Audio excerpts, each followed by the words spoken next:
نبی کریم صلی اللہ علیہ وآلہ وسلم خود ایک دن میں 100 المرہ 100 مرتبہ کیا پڑھتے ہیں؟ استغفر اللہ۔ کیوں پڑھتے ہیں؟ کیونکہ پتہ ہے کہ اگر امام الانبیاء علیہ السلام گناہوں سے پاک ہیں تو اس میں نبی علیہ السلام کا کمال نہیں، بلکہ عرش والا بچائے تو انسان گناہوں سے بچتا ہے، عرش والا توفیق دے تو انسان رب کے سامنے جھکتا ہے، عرش والا توفیق دے تو انسان روزہ رکھتا ہے، عرش والا توفیق دے تو انسان جھوٹ سے محفوظ رہتا ہے، غیبت سے محفوظ ہوتا ہے، لوگوں کے اوپر بہتان لگانے سے محفوظ ہوتا ہے۔ تو گناہوں سے بچنا اور نیکی کی طرف جو ہے سبقت کرنا، دوڑ لگانا، مقابلہ کرنا، یہ سارے کے سارے معاملات اللہ کی دی ہوئی توفیق سے ہوتے ہیں۔ تو نبی کریم صلی اللہ علیہ وآلہ وسلم کی سنت تجیبکار ہم بھی دعوے تو بڑے کرتے ہیں جی، ہم سب سے بڑے عاشق رسول ہیں، ہم سب سے بڑے محب رسول ہیں، لیکن بتائیں کہ میرے نبی علیہ السلام نے کبھی نماز چھوڑی ہو؟ میرے نبی کریم صلی اللہ علیہ وسلم نے کبھی روزہ چھوڑا ہو؟ گزشتہ جمعے میں بتایا تھا کہ حق الباطل کا پہلا مارکہ غزوۃ البدر 17 رمضان المبارک کو ہوا۔ نبی علیہ السلام نے 80 میل کا سفر پیدل ریگستان کے اندر طے کیا، روزے کی حالت میں جنگ لڑی، صحابہ نے روزے کی حالت میں اپنی جانیں نچھاور کی، شہادت نوش فرمائی، سارا کچھ روزے کی حالت میں کیا، لیکن ایک روزہ بھی ترک نہیں کیا۔ آج ہمارے پاس کوئی عذر نہیں ہے، لیکن بہانے کیا جی؟ اور بھئی میرے پاس کسٹمر آ گیا تھا اس لیے جماعت میں شامل نہیں ہو سکا۔ بھائی یہ عذر اللہ کے دربار میں پیش نہیں کر سکیں گے۔ جو اللہ نے میرے مقدر میں روزی لکھ دی ہے، نہ اسے کوئی کم کر سکتا ہے نہ کوئی زیادہ کر سکتا ہے۔ یہ اپنے ذہن کا تصور نکال دیں کہ آپ کی محنت کی وجہ سے آپ کی دکان چل رہی ہے، آپ کی محنت کی وجہ سے آپ کی فیکٹری کارخانہ چل رہا ہے، آپ کی محنت کی وجہ سے آپ کو روزی مل رہی ہے۔ ہاں اس کے لیے محنت کرنا یہ بھی عین عبادت ہے، عین ایمان ہے، لیکن بھروسہ اللہ کے اوپر رکھنا ہے۔ واللہ یرزق من یشاء بغیر حساب۔ اگر انسان متقی بن جاتا ہے، عرش والے سے ڈرنے والا بن جاتا ہے، اللہ کی ہیبت اپنے دل و دماغ میں پیدا کرتا ہے، تو میرا اللہ وعدہ کرتا ہے میں تمہیں وہاں سے رزق دوں گا جو تمہاری سوچ میں بھی نہیں ہوگا، تمہارے وہم و گمان میں بھی نہیں ہوگا۔ تو جاتا جی وقار یہ توبہ کرنا یہ شیوہ پیغمبری ہے، جیسا کہ میں نے نبی علیہ السلام کے حدیث مبارکہ آپ کو گوش گزار کی تھی کہ کل بنی آدم خطاء وخیر الخطائین التوابون، سارے انسان خطا کار ہیں۔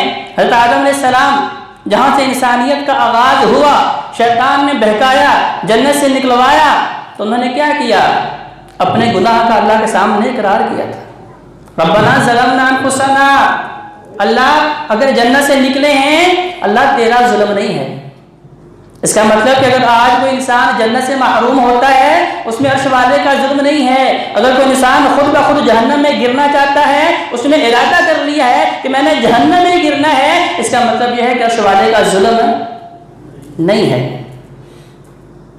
تو کیا دعا کی؟ اللہ یہ میرا ظلم تھا، میری خطا تھی، اللہ میری نافرمانی تھی، اللہ میں نے تیری بغاوت کی، میں نے اللہ تیرا حکم نہیں مانا، اس کا صلہ کیا ہوا؟ تیری نعمتیں مجھ سے چھین لے گئی۔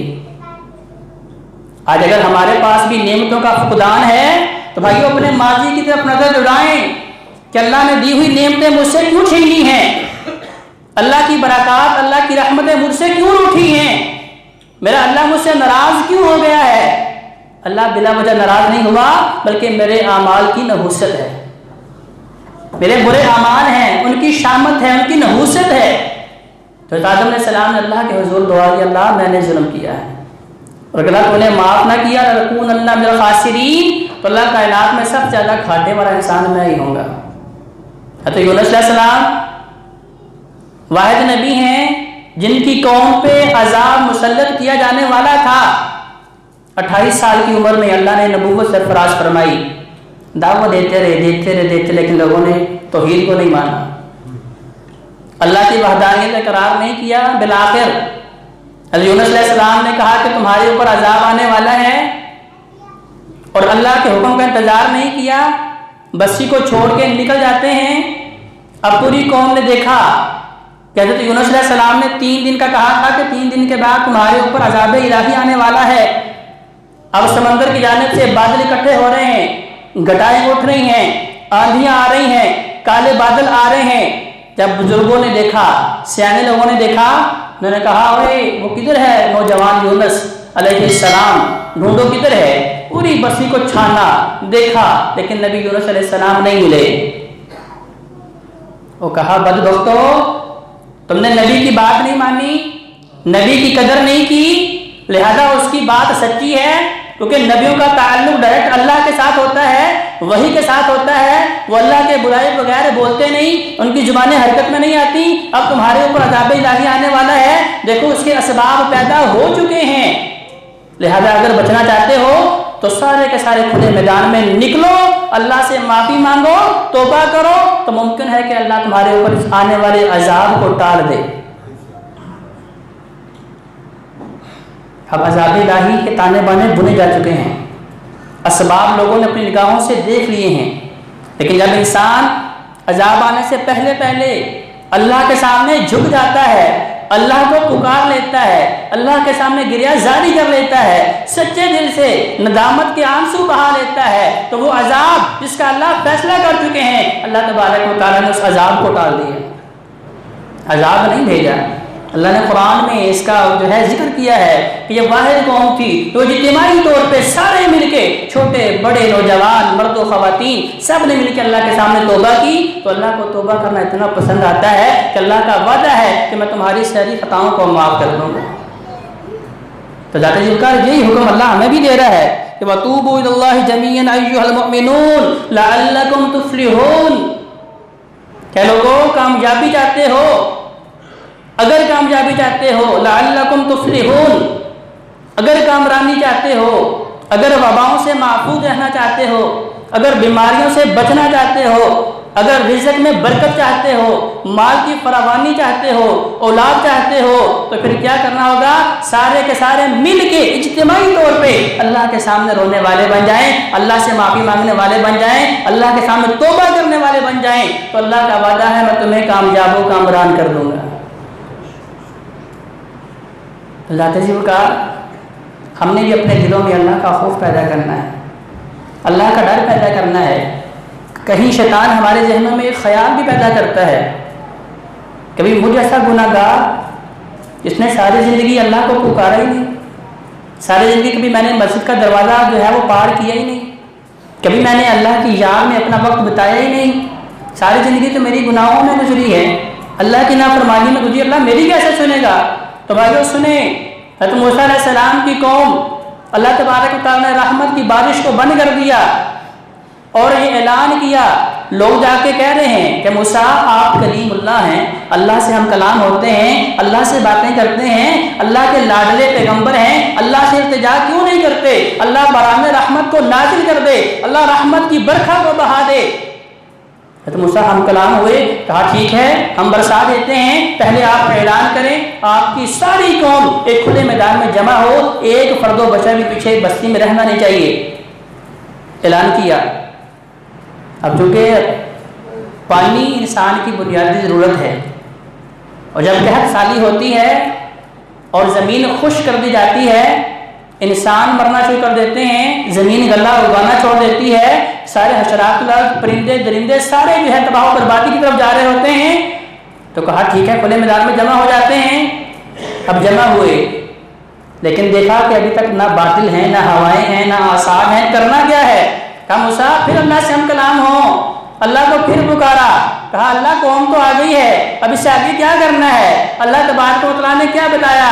کہا آج کے اس مجمع میں، آج کی اس محفل میں، آج کی آپ کی اس قوم میں ایک شخص ایسا ہے جس کے گناہ اتنے زیادہ ہیں، اس نے ہمیں اتنا ناراض کیا ہے، اس ایک بندے کے گناہوں کی نحوست کی وجہ سے اللہ نے ساری امت کو، ساری مخلوقات کو آزمائش میں ڈال دیا ہے۔ کہا اللہ کیا کرنا ہے؟ کہا اس بندے کو جو ہے اعلان کریں کہ وہ بندہ رب کا باغی نافرمان اس مجمع سے باہر نکل کے سارے لوگوں کے سامنے اقرار جرم کرے، اعتراف گناہ کرے اور پھر سچی توبہ کرے، ابھی رحمت کی بارش برس جاتی ہے۔ کیونکہ اللہ کا وعدہ کیا ہے کہ بارشیں تب برسیں گی جب تم توبہ کرو گے، اللہ باغات تب دے گا جب توبہ کرو گے، اللہ اولاد تب دے گا جب توبہ کرو گے۔ اب وقت گزرا 5 منٹ 10 منٹ آدھا گھنٹہ بندہ کوئی باہر نکلا نہیں، لیکن اچانک سے ٹھنڈی ہوائیں چلنا شروع ہوتی ہیں، بادل یکجا ہوتے ہیں، برسنا بھی شروع کر دیتے ہیں۔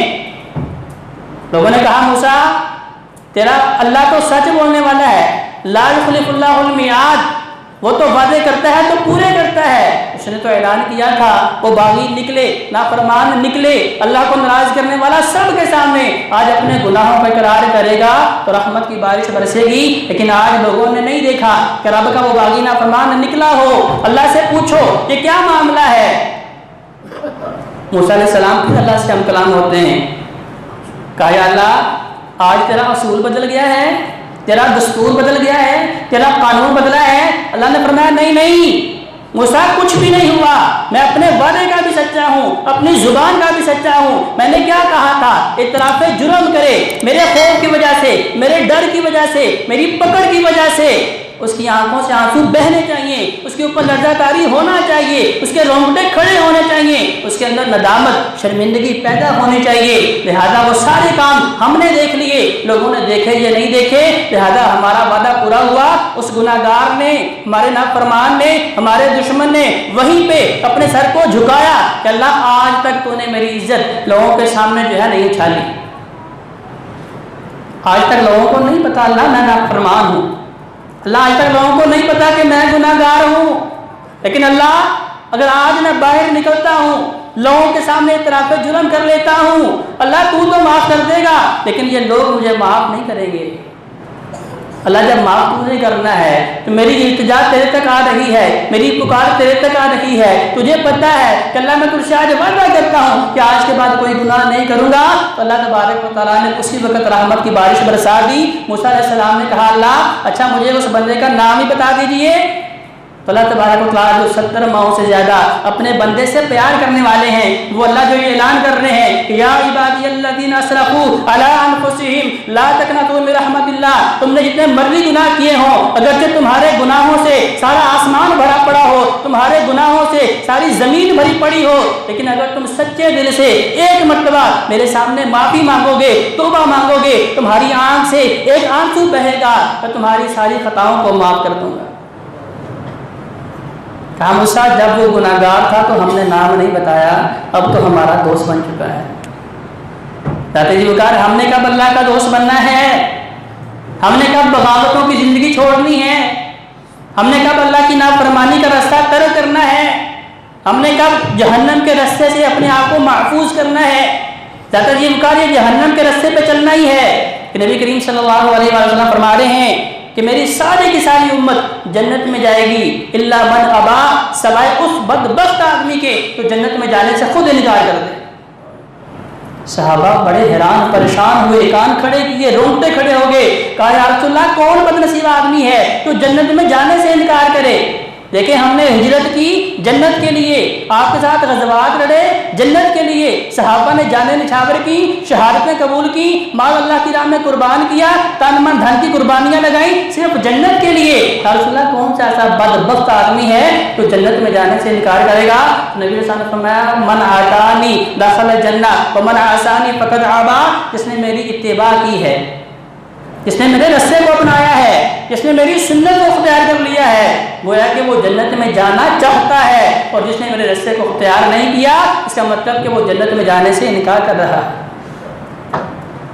تو ذات جی وقار میرے نبی کی سنت کیا ہے کہ دن میں 100 مرتبہ استغفر اللہ، اللہ مجھے معاف کر دے، دن میں 100 مرتبہ عرش والے کو پکار رہے ہیں، لیکن مجھ جیسا گناہگار اسے ابھی تک یہ احساس پیدا نہیں ہوا کہ میں نے اللہ کے سامنے توبہ کرنی ہے، اللہ سے معافی مانگنی ہے۔